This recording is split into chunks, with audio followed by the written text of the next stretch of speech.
வணக்கம். இன்னைக்கு வீடியோ யாரை பற்றினா, நீங்கள் வந்து ஸ்பைடர்மேன் கேள்விப்பட்டிருப்பீங்க, சூப்பர்மேன் கேள்விப்பட்டிருப்பீங்க, எக்ஸ்மேன் கூட கேள்விப்பட்டிருப்பீங்க.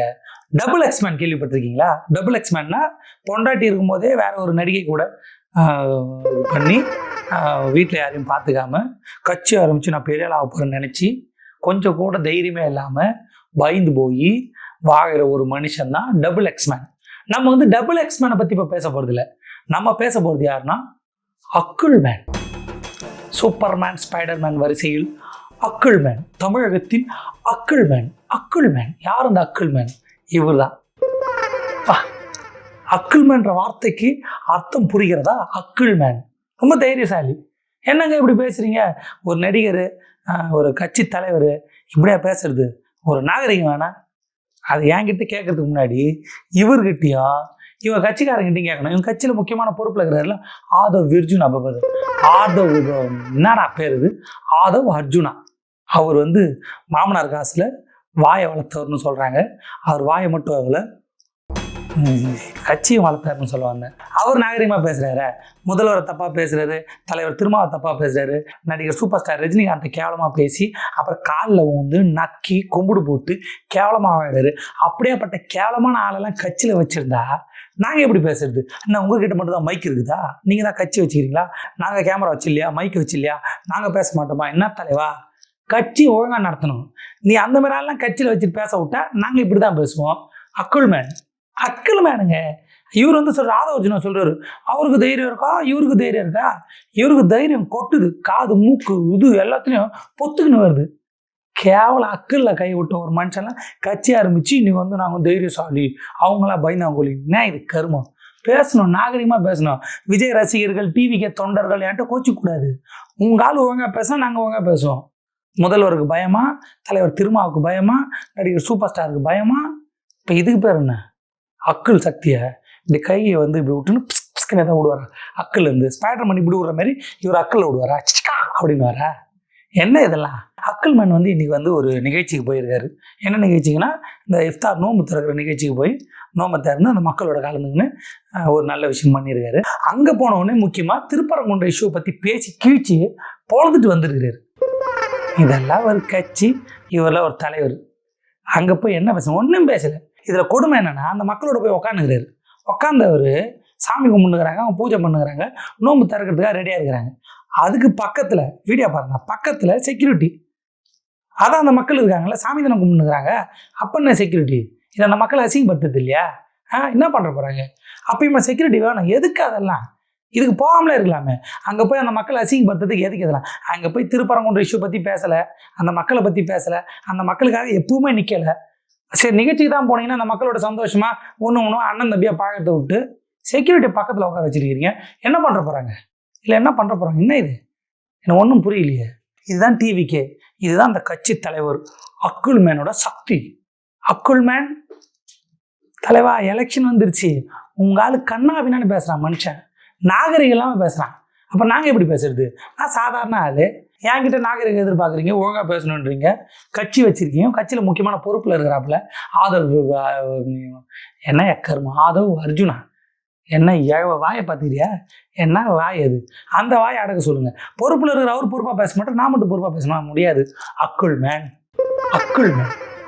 உண்மைதான். இனிமேல் அக்குள்மேன் தான். நடிகர் விஜய் கிடையாது, தாவேக தலைவர் விஜய் கிடையாது, அக்குள்மேன். ஆதவ அர்ஜுனா கட்சி விட்டு தோர்த்துங்க, ஒழுங்காக பேச சொல்லுங்கள். அவரை கண்டித்து ஏதாவது அறிக்கை விடுங்க, இல்லை அவருக்கு தண்டனை கொடுங்க, எதாவது பேசுங்க. எதுவும் பேச மாட்டேங்க, பொத்தி நிற்கிறீங்க. எதுக்கு அப்புறம் என்ன கட்சி? அப்போ நாங்கள் இப்படி தான் பேசுவோம். என்கிட்ட கோச்சக்கூடாது, டிவிக்கோ விஜய் ரசிகரோ கோச்சக்கூடாது. கோச்சிக்கிறதுக்கு முன்னாடி ஆதவ அர்ஜுனா பேச்சை பார்த்துட்டு வரணும். அவர் பேசுறதோட விளைவு தான் இந்த பேச்சு.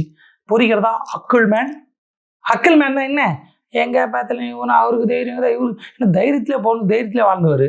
எதுக்கே அக்கில் கை ஒண்ணா? இப்போ அந்த கதையில் இழுக்க வரல, கடுப்பாமா இல்லையா? என்னப்பா சும்மா இப்படி பேசினுக்கிற? கொஞ்சம் மரியாதை பேசு, நாகரிகமாக பேசு. அவர் பேசினா இப்படி பேசுவியா? அவர் பேசுனாலும் மட்டும் இல்லை, சிபிஐ விசாரணைக்கு அப்புறம் கையை காட்டினு வந்தார்ல, ஹாய் ஹவ் ஆர் யூன்னு கையை காட்டினு வந்தார்ல. கையை காட்டுறதுக்கு முன்னாடி என்ன கேள்வி கேட்டான்னு சொன்னாங்களே, இப்போ தான் வருது, வெளியே வருது. என்னன்னா, கரூர் சம்பவத்தையும் அதுக்கு முன்னாடி போன பிரச்சாரம் எல்லாத்தையும் ஷூட் பண்ணியிருக்கான் மனுஷன். சினிமாவுக்காக ஷூட் பண்ணியிருக்கான். அந்த வராத படம், கன்றாவி படம், காப்பி அடித்த படம், ரீமேக் படம், என்ன ஏகவா அந்த கருமம் பிடிச்ச படத்துக்காக ட்ரோனை வச்சு ஷூட் பண்ணியிருக்கான் மனுஷன். சிபிஐயில் கேட்டதா தகவல் வந்துருக்குது. சிபிஐயில் கேட்டிருக்காங்க, ஏன் வந்து இதெல்லாம் பண்ணிக்கிறீங்க, அந்த வீடியோலாம் ஏன் அழிச்சிங்க, அதை திரும்ப ரிகவர் பண்ணிடுறாங்க. ரிகவர் பண்ணி எடுத்து பார்த்து கேட்டிருக்காங்க. அதை சொன்னார் மனுஷன், அக்கிள் மேன். இப்போ ஷூட் பண்ணிடுறாங்க மனுஷன் வெக்கமே இல்லாமல். 41 பேர் இறந்துருக்குறாங்க. இன்னும் அவங்க காரணம் இவங்க காரணம், அவர் இப்படி ஹாஸ்பிட்டலுக்கு வந்து இப்படி இது வந்தார், அதில் வந்து 1000 கேள்வி கேட்டுக்கிறீங்க. வெக்கமே இல்லாமல் படத்துக்காக ஷூட் பண்ணியிருக்கீங்க. நான் சொல்லலை, தகவல் வருது. சிபிஐயில் கேட்டிருக்காங்க, உங்கள் பதில் என்ன, ஷூட் பண்ணலையா, எல்லா ஆதாரத்தையும் அழிச்சிக்கிறீங்க, நான் அழிக்கலையா, இதெல்லாம் ஒரு பழப்பா? இந்த பழப்புக்கு அரசியலுக்கு வந்தீங்க, 41 பேர் இறந்தது காரணம் அப்போ சொல்லுங்கள் யார்? கொஞ்சம் கூட மனசாட்சி இல்லை, உறுத்தலை. அதை போய் ஷூட் எடுத்து அதை படமாக வச்சு அதில் சம்பாதிச்சு என்ன பண்ண போகிறீங்க? அவ்வளோ பணம் வெறியா? பணத்துக்காக இந்த கட்சி கர்மா எல்லாம் என்ன? மக்களை சந்தித்து மாற்றத்துக்கான அரசியல், பிடுங்கிறதுக்கான அரசியல்னா ஷூட் பண்ணியிருக்காங்க. பலதரப்பட்ட ட்ரோன்களை வச்சு அந்த மொக்க படம், கேவலமான படம். அது என்னடா இது, என்னது இது? இது ஜனநாயகனா கருமை? என்ன நாயகன்? நாயகன்லாம் சொல்லக்கூடாது, அக்கிள் நாயகன் வைங்க படத்தை. அக்கிள் நாயகன் படம், அந்த படத்துக்காக இந்த கருமம். ஐயோ கொடுமையாக இருக்குது. நியூஸ் கேட்குறப்ப கொடுமையாக இருக்குது. சிபிஐயில் கேட்டிருக்காங்க, அதை வந்து வெளில சொல்ல வேண்டியதானே? இப்போ செந்தில் பாலாஜி போயிட்டு வந்தார், ப்ரெஸ்ஸை பார்த்து சொன்னார், இந்த கேள்வி கேட்டாங்க, அதை சொல்ல முடியாது, நான் பதில் சொல்லிட்டு வந்தேன் சொன்னார். நேர்மையாக சொன்னார். இவர் சொல்ல வேண்டியதானே, அக்கிள் நாயகன் சொல்ல வேண்டியதானே, அக்கிள் மேன் சொல்ல வேண்டியதானே? ப்ரெஸ்ஸை பார்த்து கையை காட்டலாம், ஹலோ அப்படின்னு கையை காட்டு தெரியுதுல்ல, ஏன்னு ப்ரெஸ்ஸை பார்த்து பதில் சொல்லணும். இந்த மாதிரி கேள்வி கேட்டாங்க, நான் பதில் சொன்னேன். என்ன கருமம் கட்சி, இன்னுமா அதை சப்போர்ட் பண்ணுறீங்க? விஜய் ரசிகர்கள், விஜய் தொண்டர்கள், டிவிக்கு தொண்டர்கள், இதுக்கெல்லாம் பதில் சொல்லுங்க. கட்சியை வளர்த்து வச்சுக்கிறான் மனுஷன். ஆதவர்ஜன் ஒருத்தன் கண்ணாப்பினான்னு பேசுகிறான், நான் பேசுறது கோச்சிக்கிறீங்க, நான் பேசுறதை போய் பாருங்க. முதல்ல எனக்கு கட்சி விட்டு தூக்க சொல்லுங்கள். 41 பேர் இறந்ததுக்கு இவர் தான் காரணம் மன்னிப்பு கேட்க சொல்லுங்கள். தப்பு பண்ணிட்டேன், தெரியாமல் பண்ணுன்னு சொல்லுங்கள். மக்களுக்கான அரசியல் பண்ண சொல்லுங்கள். என்னமோ விஜய் ரசிகர் படத்தை பாருங்கள், என்ஜாய் பண்ணுங்கள். கட்சி ஆரம்பித்தோன்னு எதுவும் கேட்கறதில்ல. அவங்க ஒய்ஃபு கம்ப்ளைண்ட் பண்ணாங்க, அதுக்கு டிஎம்கே காரணம். இவர் த்ரிஷா கூட கல்யாணத்துக்கு போனார், அதுக்கு டிஎம்கே காரணம்.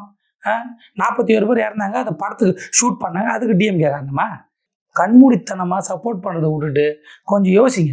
இவர் அரசியலுக்கு வந்து என்ன பண்ண போகிறாரு? படம் நடிச்சுட்டு படத்தில் டான்ஸ் ஆனாலும் நம்ம டான்ஸ் ஆட்டு போட வேண்டியதுதான். இவர் அரசியலுக்கு வந்து கட்சியில் ஆளை பாருங்கள். ஆதவர்ஜுனா இரிட்டேட்டிங் பேசு, அவன் மூஞ்சி என்ன, அவன் பேர் என்ன, கருமம். என்னடா யார் நீ? இவன் என்னவே மோகனு கருமம், என் கூட ஒரு மோகனுக்கிறான் பாவம். அந்த பேர்னால அவன் கஷ்டப்படுறான். என்ன இப்படிலாம் கட்சியை வச்சுன்னு சப்போர்ட் பண்ணி நீ எலெக்ஷனில் போய் ஓட்டு போடுங்க, அஜித் சீட்டை போய் ஓட்டு கேட்குறது, குழந்தைங்கிட்ட போய் குழந்தைங்க வீட்டில் போய் சொல்லுங்கள், அப்பா அம்மா கிட்ட சொல்லுங்கள் ஓட்டு போடுன்னு சொல்கிறது. ஏய் வெக்கமா இல்லை என்ன இப்படி கேட்குறீங்கன்னா? ஆதவர்ஜுனா எப்படி பேசினார் அப்படி தான் பேச முடியும், வேறு வழி கிடையாது. அவரை மூடின்னு சொன்னால் நாங்கள் 3 இருப்போம், அவரை பேச விட்டிங்க, இப்போ நான் பேசுகிறேன், அவ்வளோதான். சரி அதை விடுவோம். ஒரு நிகழ்ச்சிக்கு போனார், மக்களோடு இருந்தார். அந்த மக்களை மதிக்காமல் செக்யூரிட்டி போட்டுன்னு ஒரு நிகழ்ச்சியில் கலந்துக்கினார். அந்த கலந்துங்க நிகழ்ச்சியில் அருமையாக பேசியிருப்பார். அக்கிள் மேனின் அருமையான வார்த்தைகள். அக்கிள் மேன் என்ன பேசினீங்க செல்லம்? நாம் அரசியலுக்கு வந்ததுலேருந்தே நம்மளை பற்றி நிறையா சில தற்கூரின்னு கரெக்டாக தான் சொன்னானுங்க. அக்கிள் தற்கூரி பொழுது நிறையா சில, நிறையானா அதிகம்னு அர்த்தம், சீலைனா கொஞ்சம்னு அர்த்தம். அதுன்னு நிறையா சில. சரி ஏதோ ஒன்று 5 நிமிஷம் ஸ்பீச், 5 நிமிஷம் தான் பேசினார், அதுக்கு மேலே பேசலை. அந்த கருமத்தை கூட படித்து மனப்பாடம் பண்ணி ஒப்பிச்சுருக்கிறாரு. கேவலமாக இல்லை? என்ன பேச போகிறீங்க?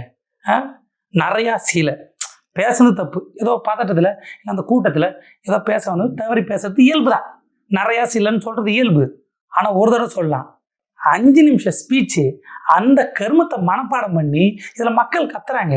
கத்தாதீங்க, நான் பேச்சு போயிடுறேன், நான் ஒரு விஷயம் சொல்ல வந்தேன் சொல்லிட்டு போயிடுறேன். நான் சொல்ல, அவர் சொன்னார், அக்கிள் மேன் சொன்னது. ஒரு சின்ன விஷயம் நான் சொல்லிட்டு போயிடுறேன், கொஞ்சம் சைலண்டாக இருங்க ப்ளீஸ். சின்ன விஷயம் சொல்லிட்டு போயிடுறாரு, சின்ன விஷயம் சொல்லிட்டு போகிறாரு. ஏதோ சின்ன விஷயம் 5 நிமிஷம் பேசுகிறாரு. இப்போ இதுக்கு முன்னாடி நிறையா சீலன்னு தப்பாக பேசாரு, யதார்த்தமாக வாயில் வந்துருச்சு. இப்போ மாற்றி பேசணும்ல, சரியாக பேசணும்ல. நீங்கள் அந்த வீடியோவை பாருங்கள், அசிங்கமாக இருக்கும். முதல்ல ஒன்று பேசியிருப்பார்ல, அதை அப்படியே திரும்ப பேசுவார். 5 நிமிஷம் ஸ்பீச்சு, அதை மனப்பாடம் பண்ணி யாராவது பேசுவாங்கல்ல, கேவலமாக இல்லை, அக்கிளுக்கே அசிங்கமாக இருக்கும். அந்த அக்கிள் கேள்வி கேட்கும், எதுக்குடா இது அப்படி தான் இருக்குது. என்ன பண்ணுறது? ஒரு 5 நிமிஷம் ஸ்பீச்சு, அதை கூட மனப்பாடம் பண்ணி அப்படியே அச்சு பிசறாமல் திரும்ப அதே வார்த்தையை சொல்லுவார். கேவலமாக இருந்துச்சு, பார்க்குறதுக்கே அசிங்கமாக இருந்துச்சு. ஆதவர்ஜுனா, உன்னால் தான் இப்படிலாம் நான் பேசுகிறேன், என் தலைவன் அப்படிலாம் பேசுனதே இல்லை, என்னை பேச வச்சுடா பாவி, அப்படியே பேசுவாருங்க சத்தியமாக. நாம் அரசியலுக்கு வந்ததுலேருந்தே நம்மளை பற்றி நிறையா சில வதந்திகள், அந்த டீம் இந்த டீம், மறுபடியும் நிறையா சில வதந்திகள். என்னங்க உங்களுக்குலாம் எதுங்க கட்சி? விஜய் ரசிகர்கள், டிவிக்கே தொண்டர்கள், அசிங்கமாக இல்லையா? 5 நிமிஷம் ஸ்பீச்சு அதை மனப்பாடம் பண்ணி அதே வார்த்தை திரும்ப சொல்லு. அதே வார்த்தை நிறைய சீல நல்லாவே இல்லை. அங்கே போய் திருப்பரங்குன்ற இஷ்யூ பற்றி பேசியிருக்கலாம், இப்போ வார் நடக்குதுல அதை பற்றி பேசியிருக்கலாம், ஒத்துமையை பற்றி பேசியிருக்கலாம், வேறு ஏதாவது மத நல்லிணக்கத்தை பற்றி பேசியிருக்கலாம். நம்மளாம் ஒன்றா இருக்கணும், உலக போர் நடக்குது, gas cylinder issue, petrol issue, எதையாவது பேசியிருக்கலாம். 5 நிமிஷம் இந்த கூட்டணியை பற்றி பேசணும், அவ்வளோதான். அவர் எண்ணமே அதுதான். அதை எழுதி கொடுத்துக்கிறாங்க, மனப்பாடம் பண்ணி தப்பு தப்பாக அதே ரிப்பீட்டு. எப்படி ஒரு மனுஷன் அப்படியே பேச முடியும்? விட்ட இடத்துலேருந்து பிடிக்கிறாங்க. ஐயோ ஆரம்பத்துலேருந்து சொல்லுகிறோம், அந்த மனுஷனுக்கு எதுவுமே தெரியாது, கொஞ்சம் கூட இதுவே கிடையாது, அறிவே கிடையாதுன்னு சொல்லலாம். மனசு வர மாட்டுது. ரசிகனாக இருந்தனே, எப்படி அறிவே இல்லை, தைரியமே இல்லை, பாக்கெட்டில் புல் எடுத்தார், அது கூட 2 தேடினார், அது கிடைக்கலன்னு நான் எப்படி சொல்லுவேன்? நான் ஒன்றும் அபாண்டமாக பேசலை, அந்த மனுஷனை பற்றி ஃபுல்லாக தெரிஞ்சதுனால பேசுகிறேன். ஃபுல்லாக தெரியும். அப்போ அக்கில் கை விட்டார், அப்போத்துலேருந்து இப்போ வரைக்கும் தெரியும். ஒன்றும் இல்லை, அங்கே பேசியிருப்பார். என்னென்னா கூட்டணி பற்றி பேசக்கூடாது, பேசுகிறத பாருங்களேன், பேசுகிற லட்சணத்தை பாருங்களேன். இவர் தான் தைரியம், வீரன். வீரம் கொட்டி கிடக்கிறது அந்த அக்கில் தான், பாருங்களேன். ஸோ கடைசியில் என்னதான் இந்த விஜயை பண்ணலாம் அப்படின்னு நினைக்கும் போது தான் இந்த கூட்டணி அந்த கூட்டணி அந்த கூட்டணிலாம் சேர போறாரு, இந்த கூட்டணி அந்த கூட்டணி அந்த கூட்டணிலாம் சேர போறாரு. இந்த கூட்டணி அந்த கூட்டணி இன்னுமா எலெக்ஷன் டேட் அறிவிச்சாச்சு, நீங்கள் தான் கூட்டணியில் இல்லை, தனிச்சு நிற்க போகிறீங்க, சிஎம் ஆக போகிறீங்க. உண்மையாக தைரியம் கொஞ்சம் கூடமா இல்லை? அசிங்கமாக இல்லை தலைவா? என்ன இந்த கூட்டணி அந்த கூட்டணி நொந்த கூட்டணி? என்டிஏ சொல்ல தெரியாதா? அதிமுக பிஜேபி கூட்டணி சொல்ல தெரியாதா? கொஞ்சம் கூடமா தைரியம் இல்லை? அக்கில் இருந்து கையெடுங்க தயவுசெய்து. இன்னுமா அக்கிலே சொறி வச்சுருக்கிறது? அக்கில் மேன்னு சும்மா சொன்னேன், வாழ்க்கை ஃபுல்லாக அக்கில் மேனாக இருக்கிறது. இந்த கூட்டணி அந்த கூட்டணி அந்த கூட்டணி என்ன இது? ஒரு தலைவர் பேசுகிற பேச்சா இது? இதில் வந்து உங்கள் கட்சிக்காரர் சொல்கிறார் மற்றவங்க தைரியம் இல்லைன்னு. நான் தைரியம் கொட்டு கிடைக்கிறேன். யோ என்ன கருமா? என்டிஏ சொல்ல தெரியாதா? பிஜேபி அதிமுக சொல்ல தெரியாதா? என்டிஏ கூட்டணிக்கு நாங்கள் போகிறதா சொன்னாங்க, அது வதந்தி. என்டிஏ கூட்டணியில் போகல, பிஜேபி கூட சேர மாட்டோம், சத்தியமாக சேர மாட்டோம், அதிமுக கூட சேர மாட்டோம், அவங்க எதிரி, அவங்கள வந்து என்கிட்ட கெஞ்சினால சேர்த்துக்க மாட்டேன், அடித்து விரட்டுவேன். பேசு. இப்போ எலெக்ஷன் வந்துருச்சுல, டேட் அறிவிச்சிச்சுல, நீங்கள் தான் வீரனாச்சே. உங்கள் கட்சிக்காரன் தான் மற்றவெல்லாம் தைரியம் இல்லாத பேசினுக்கிறானே. எங்கள் வீரனை கொஞ்சம் சொல்லுங்கள். என்டிஏ கூட்டணி, என்டிஏ, பிஜேபி, ஆர்எஸ்எஸ், அதிமுக, இன்னும் 30 நாள் தான் அது எலெக்ஷனுக்கு, இப்போ கூட பேச மாட்டீங்களா? கேவலத்துலேயும் கேவலம். அங்கே போயிருக்கீங்க, நோன்பு திறக்க போயிருக்கீங்க, அங்கே இஸ்லாமிய மக்கள் இருக்காங்க, அவங்களுக்கு ஆதரவாக பேசணும், அவங்க கூட நிற்கணும், அதுக்காவது கொஞ்சம் தைரியமாக பேசிட்டு வந்துக்கலாம்ல. அங்கே போய் இந்த கூட்டணி அந்த கூட்டணி, ஏங்க எங்கே போய் இந்த கூட்டணி அந்த கூட்டணி இங்கே எங்கே செக் செக். ஏன் இவ்வளோ கோவம் வருதுன்னா, உங்கள் கட்சிக்கார விட்டு மேடைக்கு மேலே பேச சொல்கிறீங்களே, உங்கள் குடும்ப பிரச்சனை உங்கள் கல்லில் அதை மறைக்கிறதுக்காக உங்கள் கட்சிக்காரை விட்டு எல்லாரையும் கடி எல்லாரும் திட்டுன்னு சொல்லி வச்சுக்கிறீங்க. செய்யலாமா? உங்கள் குடும்ப பிரச்சனை நீங்கள் சமாளிக்கணும். இதுக்காக ரஜினியை திட்டுறதா, தலைவர் திருமாவை திட்டுறதா, முதல்வர் திட்டுறதா? ஏதாவது கருத்து சொல்லி கொள்கையை சொல்லி ஓட்டு கேட்கணும், இல்லை கொஞ்சமாக தைரியம் இருக்கணும். நீங்கள் ஏதாவது கருமத்தை பண்ணி வச்சுருங்க, உங்கள் ஃபேமிலி பிரச்சனை அது பேசு பொருளாகுது, அதை மறைக்கிறதுக்கு என்னென்ன பேசுகிறதா? இதை சொல்லுங்கள்.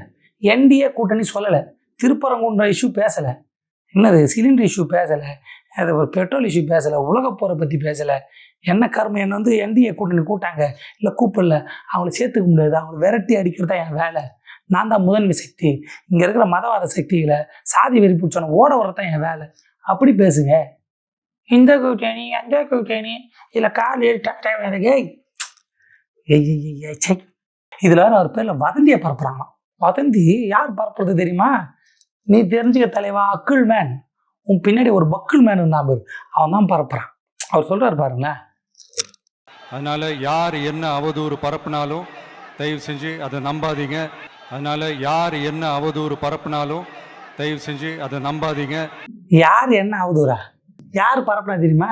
அது கூட தெரியாத. யாரும் பரப்பலை, யாரும் அவதூறு பரப்புறாங்களே. உங்கள் பின்னாடி ஒருத்தர் தான் பாருங்க, கீஞ்ச வாயன், அவன் தான் பரப்புனான், நாங்கள் பரப்பலை. என்னமோ யாரும் எது பரப்புனாலும் என்னமோ எதிர்கட்சி பரப்புறாங்களா, அவங்க பரப்புறாங்களா? தலைவா, நியூஸ்லாம் பார்க்குறியா இல்லையா, வீடியோலாம் பார்க்குறியா இல்லையா? பின்னாடி தான் பாரு உங்கள் ஆள் பக்கிள்மேன். நீங்கள் ஒரு அக்கிள்மேன், நான் ஒரு பக்கிள்மேன். அவன் தான் பரப்புனா, நாங்கள் சொல்லலை. இந்த 95 சீட்டாக 55 சீட்டாக 50-50 2.5 வருஷத்துக்கு நீங்கள் சிஎம்மா, 2 வருஷத்துக்கு அவங்க சிஎம்மா, அப்படிலாம் உங்ககிட்ட பேரம் பேசினாங்களாம். நீங்கள் நம்ம பேசலன்றீங்க.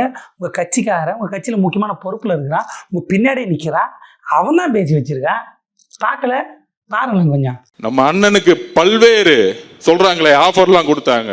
50-50, நீங்க 90 நான் 90, நீங்க முதலமைச்சர் 2.5 வருஷம் நான் முதலமைச்சர் 2.5 வருஷம், எல்லா ஆஃபரும் கொடுத்தாங்க. பார்க்கல ஏதோ பரப்புறாங்களாமே. இப்போ மூஞ்ச எங்கே வச்சுப்பீங்க? அக்கு இல்லையா? இப்படி மடித்து வச்சுப்பீங்களா மூஞ்ச? என்னமோ பரப்புறாங்களாமே. யார் பரப்புறதோ சொல்கிறான் மனுஷன் தெளிவா. இந்த சீட்டும் அந்த சீட்டும் 2.5 வருஷம் பேசியிருக்காங்களே. இப்போ நாங்கள் எதை நம்புறது? நீங்கள் சொல்கிறீங்க பேசலை எதுவும் பண்ணலன்றீங்க. உங்கள் கட்சிக்கார மேடை ஏறி தெளிவாக சொல்கிறான் மனுஷன் 2.5 வருஷம் நீங்கள் சிஎம் ஆகும். என்ன இது? இப்போ எதைத்தான் நம்புறது? உங்கள் கட்சியிலே ஒரு இது இல்லையா? ஒரு ஒத்துமை இல்லையா? இது உங்களுக்கு பேசுறது எழுதி கொடுக்குறாங்கல்ல, எழுதி எல்லாரும் கொடுக்குறது நீங்கள் பார்க்க மாட்டீங்களா? யார் என்ன பேசுகிறான்னு கேட்க மாட்டீங்க. நீங்கள் தான் தலைவர். மேடம் என்ன பேசுகிறேன் என்ன பேசக்கூடாது, எதை பற்றி பேசணும், எப்படி பேசணும், சரி எதுவும் வளராதிங்க, வாய விடாதீங்க, மூடின்னு சும்மா இருங்க சொல்ல மாட்டீங்களா? சொல்ல மாட்டாரு. அவருக்கே எழுதி கொடுக்குறாங்க. 5 நிமிஷம் ஸ்பீச் அதையே எழுதி கொடுக்குறாங்க. அதையே சொன்னதே திரும்ப சொல்கிறாங்க மனுஷன். நிறைய சீலன்னு இது வேற பேச்சு. நம்பாதீங்க. அவங்க கட்சிக்காரன் சொல்கிறதையும் நம்பாதீங்க, இவர் சொல்கிறதையும் நம்பாதீங்க, யார் சொல்கிறத நம்பாதீங்க, எதுவும் நம்பாதீங்க. பதந்தி வரும். தலைவனை இப்படி பேசுறதுக்கு கஷ்டமாக இருக்குது. உண்மையாக நான் ஒரு விஜய் ரசிகர், தீவிரமான விஜய் ரசிகர், தீவிரமான அக்கல் ரசிகர். எனக்கு பிடிக்கும் அந்த மனுஷனை. அவர் இப்படி பேசுறது எனக்கு கஷ்டமாகுது. என்ன தலைவர் திருந்து தலைவர் வேணாம் தலைவா, இது வேணாம் அவனுக்கு. அரசியல் இருசின்னு சொல்லி ஏதாவது பண்ணி ஏன் தலை இப்படி ஆகிட்டேன்? ஃபேமிலி பிரச்சனை அதையும் சமாளிக்க முடியல. இப்போ அரசியலில் உங்கள் கட்சிக்கார மேடை ஏறி உங்ககிட்ட பேசுனாங்க, இத்தனை தொகுதின்னு சொன்னாங்க, 2 வருஷம் நீங்கள் சிஎம்னு சொன்னாங்க, மேடை ஏறி கக்கி வச்சுக்கிறான். நீ இன்னும் அவங்க மேலே பழகி போடுற. படத்துக்கு ஷூட்டிங் எடுத்துருக்க, அந்த பிரச்சனை எப்போ கரூர் சம்பவத்தை அப்போ படத்துக்காக ட்ரோன் வச்சு ஷூட் எடுத்துருக்குற, சிபிஐ கேள்வி கேட்டிருக்காங்க, அந்த வீடியோவில் எடுத்துன்னு வர சொல்லிக்கிறாங்க. நீ இன்னும் பழைய வேற ஒரு ஆள் மேலே போகிற. வேணாம் தலைவா, இந்த அரசியல் வேணாம் தலைவா, நீ விட்டு. ஒரு விஜய் ரசிகரா உன்னோட ஆதரவாளராக சொல்கிறேன், இந்த அரசியல் வேணாம், நீ சரியில்லை. உனக்கு எழுதி கொடுக்குறான் சரியில்லை, தப்பாக எழுதி கொடுக்குறான். எனக்கு தெரிஞ்சு கட்சி உன் கண்ட்ரோல் இல்லை, நீ தான் கட்சியோட கண்ட்ரோலில் இருக்கிற பொழுது.